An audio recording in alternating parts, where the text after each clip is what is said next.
নমস্কার বন্ধুরা, এমজে কিচেনে আপনাদের সবাইকে স্বাগত।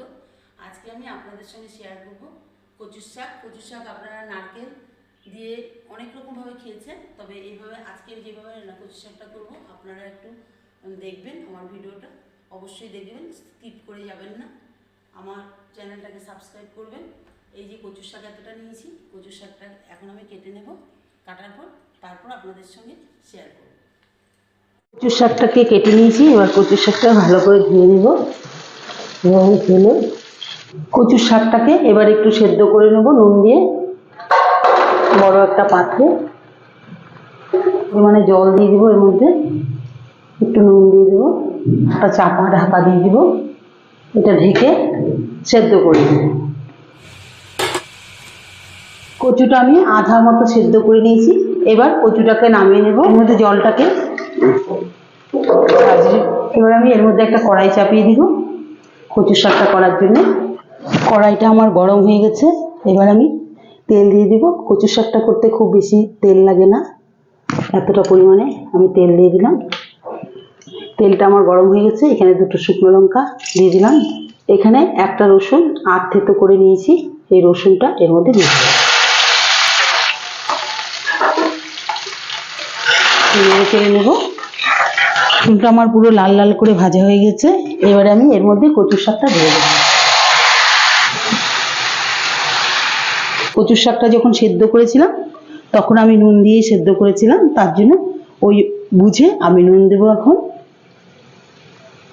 এবারে এই কাঁচা লঙ্কা, এগুলো একটু রং ধরে গেছে, এখানে 4টা মতো কাঁচা লঙ্কা চিড়ে দিয়েছি। ছোটো চামচে হাফ চামচ হলুদের গুঁড়ো, ছোটো চামচের 1 চামচ ঝাল লঙ্কার গুঁড়ো। এই কচুর শাকটা করতে তেমন কিছু দরকার হয় না, এই দিয়ে কচুর শাকটা খেতে খুব টেস্টি হয়। এখন আমি ঢাকা দেব না, যেহেতু অনেক কচুর শাকটা টান টান হবে, কচুর শাকটা জল বেরিয়ে গেছে অনেক, এই জন্য এখন আর ঢাকা দেব না। এটা সেদ্ধ হয়েই গেছে প্রায়। এবার আমি জলটাকে মাঝে মধ্যে কচুর শাকটাকে নাড়তে হবে। এটা গ্যাসটা বাড়িয়ে দিয়ে কচুর শাকটা আমি বসিয়ে রাখবো, মাঝে মধ্যে কচুর শাকটাকে নাড়বো। ছোটো চামচে হাফ চামচ চিনি দিয়ে দিলাম। এইভাবে আপনারা বাড়িতে অবশ্যই ট্রাই করবেন কচুর শাকটা, আশা করি আপনাদের ভালো লাগবে।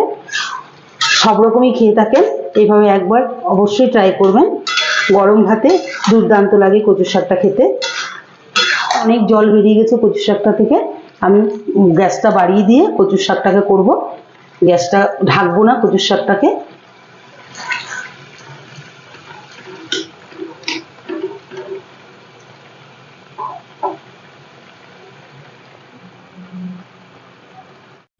দেখুন কচুর শাকটা পুরো জলটা টেনে নিয়েছে। এই যে কচুর শাকটা আমার হয়ে গেছে, এবার আমি কচুর শাকটাকে নামিয়ে নেব। আপনারাও বাড়িতে ট্রাই করবেন, এভাবে পুরো ভিডিওটা দেখবেন আপনারা। কচুর শাকটাকে আমি এই দেখুন একটুও জল নাই, এই দেখুন এই যে ঢেলে দেখাচ্ছি, একটুও জল নাই। এভাবে কচুর শাকটা জলটা টানিয়ে নিতে হবে, তবেই খেতে ভালো লাগবে। আপনারা অবশ্যই বাড়িতে ট্রাই করবেন, অনেকভাবেই খেয়ে থাকেন। এইভাবে একবার ট্রাই করে খেয়ে দেখবেন, ভালো লাগলে অবশ্যই কমেন্ট করবেন। আমার চ্যানেলটাকে অবশ্যই সাবস্ক্রাইব করবেন।